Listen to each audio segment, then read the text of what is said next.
Welcome to my walk and talk. This afternoon I would like to share my personal journey with hypothyroidism from diagnosis to recovery and how I took back control of my health. Let's begin with some context. In 2014, 2.2 million people in the UK alone were diagnosed and treated with thyroxine. Hypothyroidism is 5 to 10 times more common in women, and around 10% of adults from the age of 70 are also affected. For many, including those with autoimmune conditions like Hashimoto thyroiditis or thyroiditis, thyroxine is seen as a lifetime treatment. I was diagnosed with hypothyroidism in 2015. I became very unwell to the point that I had to close my business. My condition was monitored with regular blood tests every 3 months initially, then every 6 months. Normal TSH, thyroid stimulating hormone levels, range from 0.30 to 4.20 MUL. Mine rose to 702, very high. In August 2021, my doctor called with concern. She said, "Milvia, your TSH levels are very high, dangerously high. You might have to start medication." I asked her what could happen if I did it, and she said, "You could die." Although I was tempted to start thyroxine, I decided against it, and I chose to explore different approaches. I had already adopted an alkaline diet. I used pro-metabolic for a long time. I applied iodine to my ovaries. I took thyroid support. I removed all goitrogens from my diet. I added kelp and nori, and I began supplementing with omega-3 oil, reducing my ratio to 2:1, which was excellent. Despite all these efforts, I didn't feel significantly different.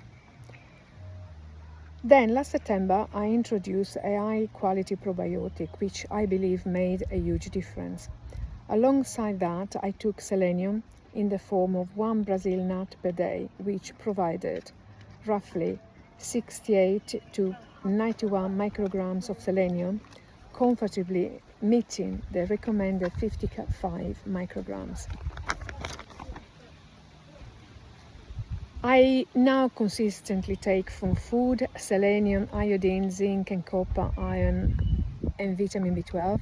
I supplement with vitamin D, zinc and copper, kelp and thyroid support.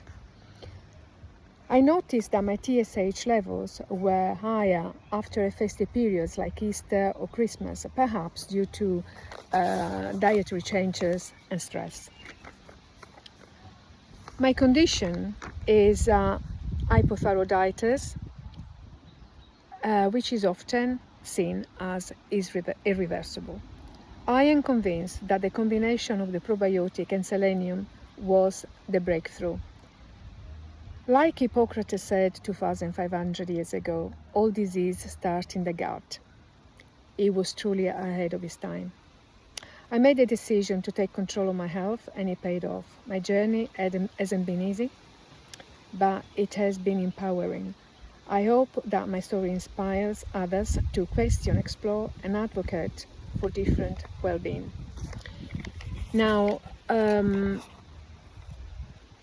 if you like the sound of this, and if you don't want to take medication for the rest of your life, click the link below to see what I do and how I can help, because I have become an authority on hypothyroidism and I know exactly what to do to reverse it. So I hope to see you on the other side. Thank you for joining me on my sit and talk today, because I had so many notes. Take care. Bye-bye.